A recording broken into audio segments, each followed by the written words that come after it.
everyone, to the High Performing Dental Team. I'm Dayna Johnson, your host, and I have the most amazing guest on for today. This quarter of content is all revolving around the hygiene department, hygienists, and I invited Katrina Sanders to be a guest on my podcast, aka the WINEgenist. So thank you, Katrina, for accepting my invite to be a guest on my podcast. I'm super excited. Are you kidding? Thank you for spending your happy hour with me. It's so awesome. Cheers. Cheers. I know. Yes. It is happy hour where I am. So Katrina and I have, we've known of each other in the dental industry, but kind of lately we've been bumping into each other a lot at dental meetings. And last year, we both attended Jerry Gottlieb's Leading Ladies Retreat down in Palm Springs, which was such a great time for us to really kind of get to know each other. Yeah. Jerry's amazing. She really is. She's such an advocate for women in dentistry. It is just incredible. So I loved that. We all poured wine. We all talked. Yes. We all did the thing. It was amazing. It was. And I do love wine just like you. And you are also a sommelier. And so my question is, I don't even know the answer. Did you become a sommelier before you became a hygienist or after? So I love this question. I actually started studying for my SOM exam. I had been practicing as a dental hygienist for several years, but I did this while I was also going to grad school and getting my master's degree in educational leadership. The cool thing about becoming a SOM alongside going to grad school is that you have to drink a lot of wine in order to study. So it just worked out really well. They paired well, shall I say. Yeah, like, oh, darn, I have to drink a lot of wine. Exactly. I know. High class problem. Yeah, I know. I just love that because it gives you something to connect with other than dental hygiene. You can have these events that revolve around hygiene and wine. I mean, two amazing topics. That's right. What's not to love? What's not to love? I agree. And then Katrina and I have also seen each other a lot more at dental meetings. We had the time to connect in Chicago and then at Hinman recently. Yeah. So it's just been really fun to just see you and always say hi and connect and see where are you at, all of that. So yeah, absolutely. It's so funny. I just giving our listeners a little bit of a behind the kimono about what it's like for speakers and podcasters when we all connect with each other at these networking events. We do talk shop, but we talk high level thought leadership. And I think that's one of the things I really appreciate about you is every time I bump into you, we've got something really amazing that at the end of our happy hour time together, I'm like, well, this should have been a podcast. So I'm excited for this convo today. I know. I agree because I love to connect with people that are going to give my listeners and give me personally some really high value education. Yeah. So in the next 15 minutes, we're going to have some really great, juicy content that you can take back to your dental team and really improve either the productivity or the profitability or the workflow of your practice. That's what I always want to bring to my teams. So absolutely. All right. So let's dive in. Okay. So, as a hygienist, we are going to talk about hygiene, and I want to kind of kickstart it by kind of giving you a little preview of what I love to do when I work with teams. One of the first things that I always do when I'm going to work with a dental practice is I look at numbers. I'm a data geek. I love numbers. Numbers tell a story. They're very objective and they give us lots of information. And one of the numbers I always look at is what is the Perio percentage in the practice I'm about to go into. And, as probably more than 50% of adult Americans have some version of periodontal disease. And so I would expect to see perio percentages upwards of 30, 40, 50%. That's what you would expect with the national average being that. Well, Mm-hmm. what I typically see is I see perio percentages in dental practices less than 10%. And so I wanted to get an idea of what are you seeing in the dental industry, and and what, let's start the conversation of what we can do to, improve that number. Yeah, I think we have to go back to the origin story on this. And the origin story really is that dentistry is not prepared for the amount of periodontal disease that is currently occurring in our patient populations across the United States. I hate to overuse this word, but we are in unprecedented times. Patients are living longer. For the first time ever, they are living longer with their natural teeth. So the populations of patients that we're treating now are boomers and beyond. They are Mhm. not full denture cases at the same rate that previous generations were. So, one of the challenges that we've seen is, one of my favorite statistics is from 1990 to 2010, we saw a 57% increase in the prevalence of periodontitis. However, we have not been well accustomed to having that dialogue in a dental practice. I will share the provocative statement time and again. I think it's a lot easier for a dental hygienist to diagnose a brand new patient who came into the office, especially if that Yes. patient says, oh my gosh, it's been 5 years, it's been 10 years. What is the patient saying? I know we need to play catch up. That's an easy patient, right? But what about your Yes. patients who've been coming in every 3, 4, or 6 months and oh, cringy? Now you're a little bit responsible because you just did their prophy on them 6 months ago, right? Hmm. You are a Yes. little bit responsible for some of the complications that could occur. And I say this facetiously. You are not responsible for what's happening. I think it's important for us to recognize that when this disease is occurring, this is something that we've taken accountability and responsibility for. However, I think it's important to acknowledge there are so many other contributory risk factors. And because we've been so fearful of explaining to patients that things like their genetic history, their systemic health, the list of medications they're on, the, I don't know, fact that they don't brush and floss the way we recommend them to, are all contributory factors inside of this development of disease. And for whatever Hmm. reason, we feel really uncomfortable as hygienists confronting that. It shows up in our Hmm. numbers, to your point. And Exactly. so that's where that perio percentage shows up. I will tell you, hygienists do not love those numbers. It makes us feel cringy, but it is a reflection.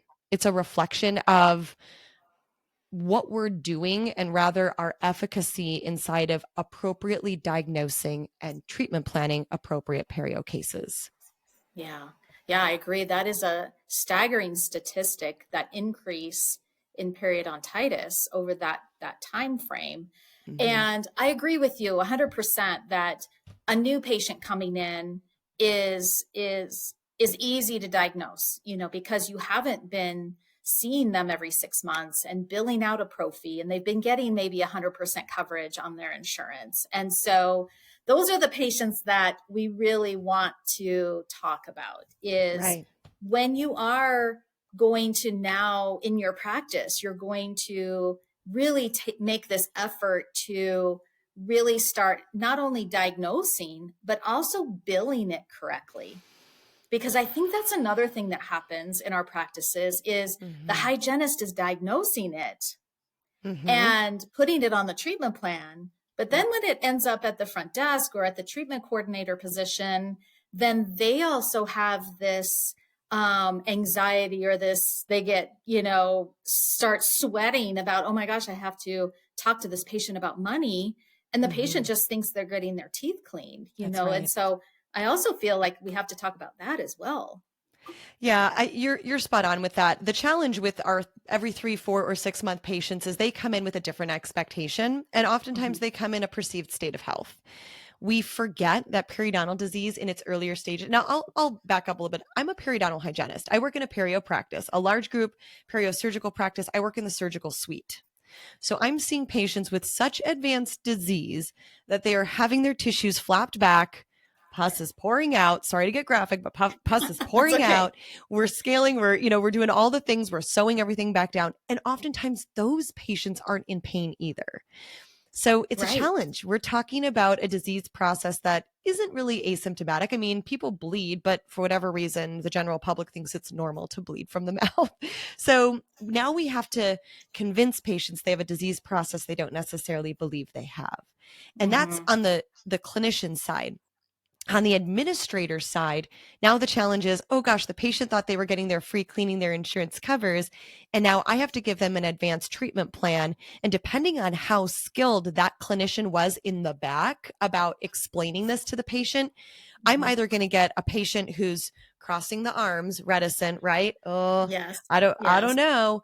Or taking that treatment plan and going, okay, I'm going to go home and talk to my wife about this. Right. And that unfortunately wavers the level of confidence that we have when we're educating our patients. Instead Yes. of coming in with that confidence and saying, Mr. Jones, you have stage 2 periodontitis and your dental hygienist is concerned.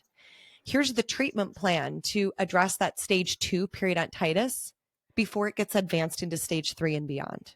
It will never be Yes. easier, more pain-free, or cheaper to treat than it is right now. Yes. And so I'm going to kind of like add on to that just a little bit. Now, you work in a perio practice in the Mm-hmm. surgical suite, so you're very accustomed to talking to patients about periodontal disease.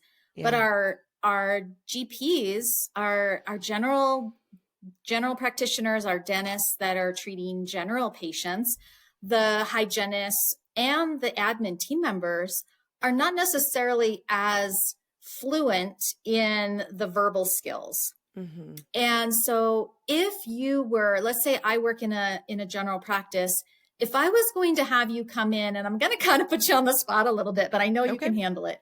If I was to have you come in to like a little lunch and learn for my practice, what would be like, where would we start? Like, where would you have a practice start if their perio percentage is at 5% and they really they want to do this? They want to treat patients better. They want to diagnose better. They want to do the coding correctly. Where would they start? Yeah, I love this. I'm going to go back to something that you said earlier when you said, I love the numbers. The numbers are so important to me.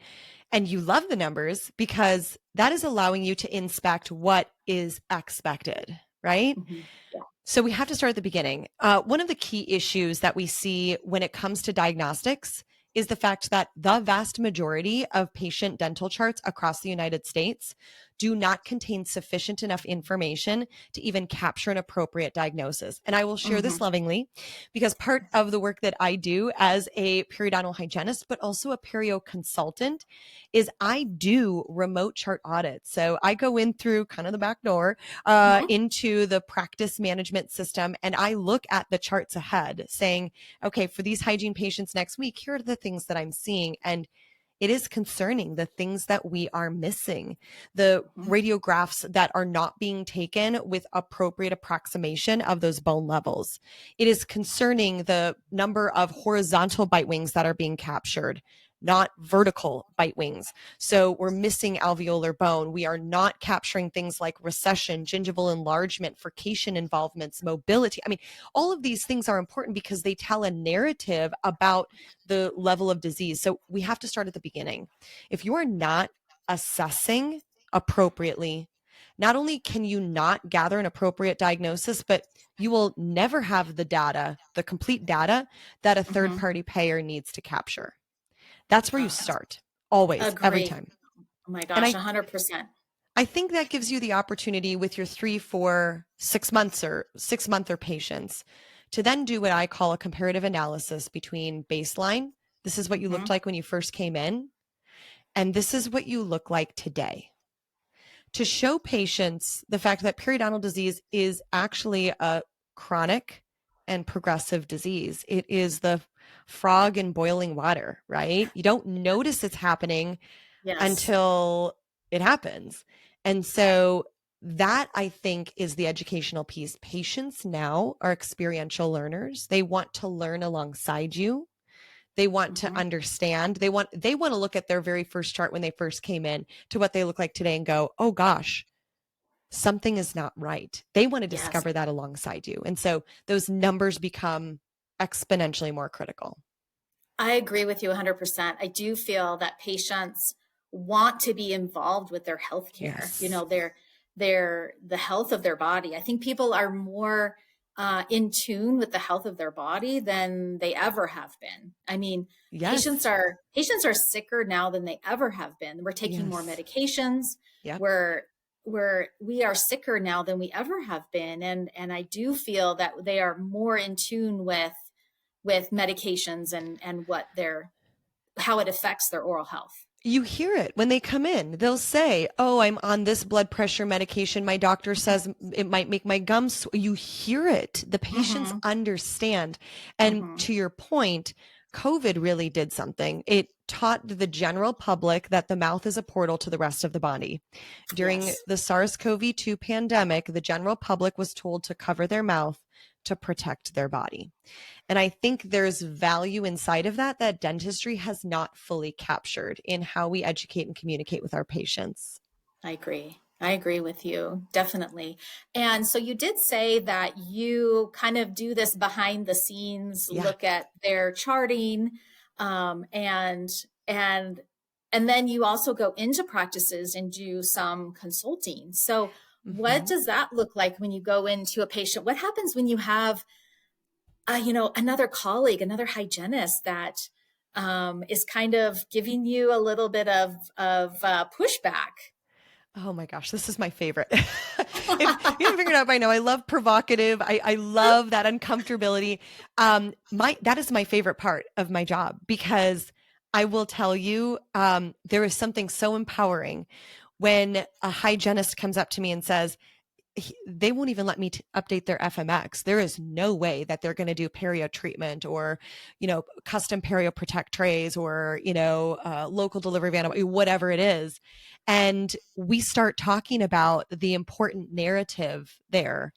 How do we change Mhm. that discussion point? And together, the hygienist and I create a motivational interviewing opportunity. That's something that the medical industry has done very well and dentistry does Mhm. not do very well, which is, Yes. what is that patient's motivator? Why are you Mhm. here? What are your Mhm. dental goals? And that I think allows the opportunity then when I'm working chairside with a colleague of mine, it allows us to really start to workshop what that communication looks like. You've seen it, Dayna. You've Oh, seen yes. it in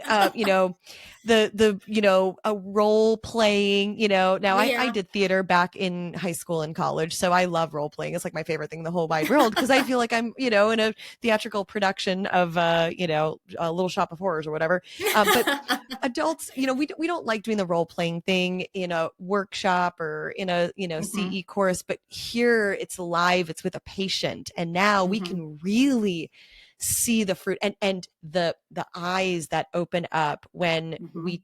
we change the way we've been doing it.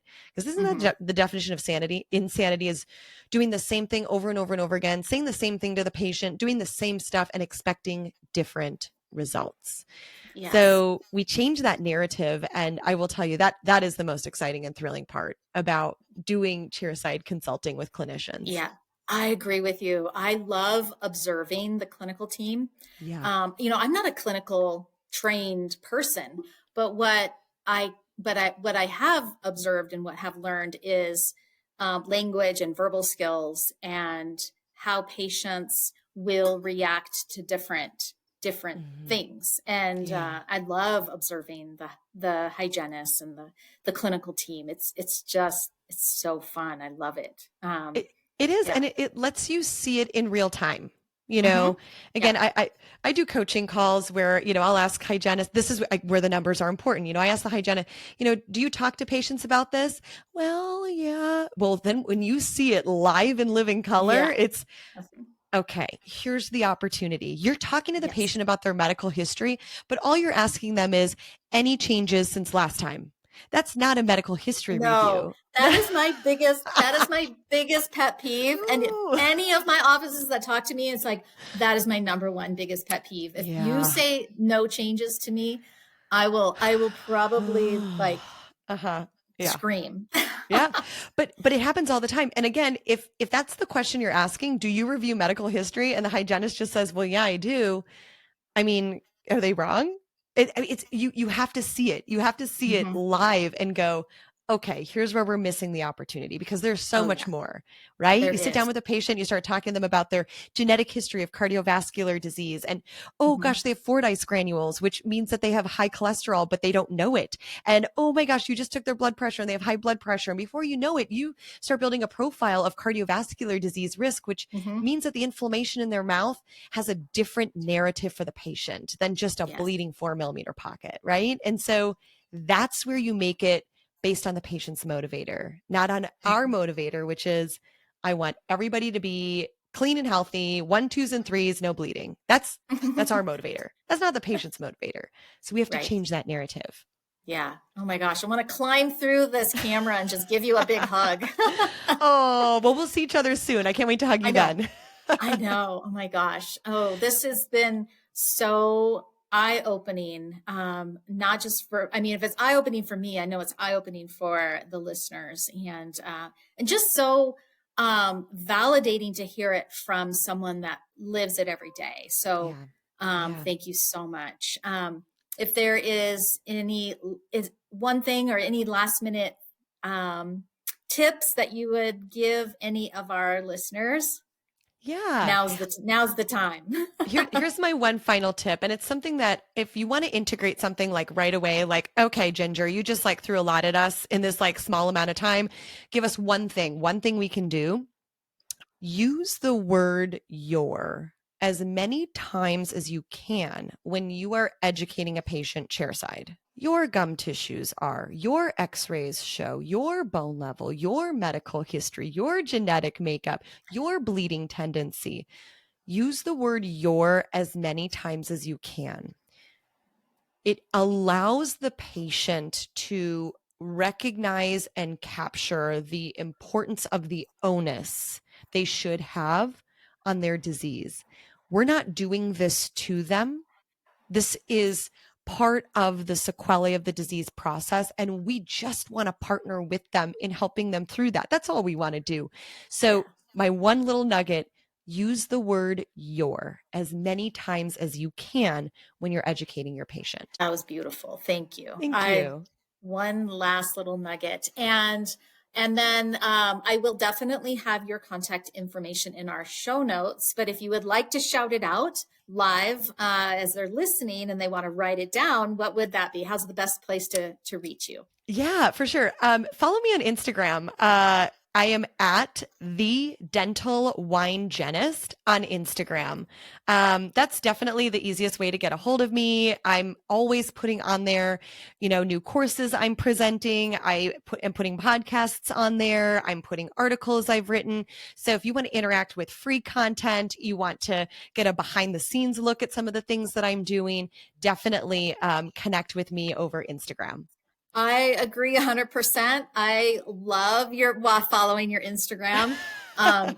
You always have not only great nuggets about dentistry and hygiene and lots of new products, and Mm-hmm. because you are like love to try out new products, which I Yes. love. And but your Instagram is just phenomenal, and I Thank love you. following your Instagram. I sometimes take some of your posts and I'm like, oh, I want an Instagram post to look just like that.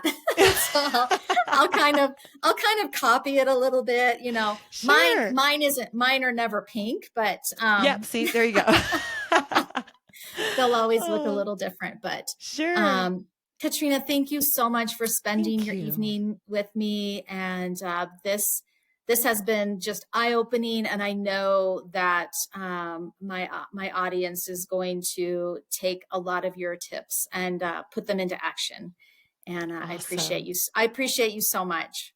Oh, likewise. And to all the Cheers. listeners out there, go and do amazing things. Yes. Cheers. Cheers, my love. Cheers. Cheers, my friend. Yes. And I appreciate you. And I'll see you very soon. Yes. Can't wait. Yes.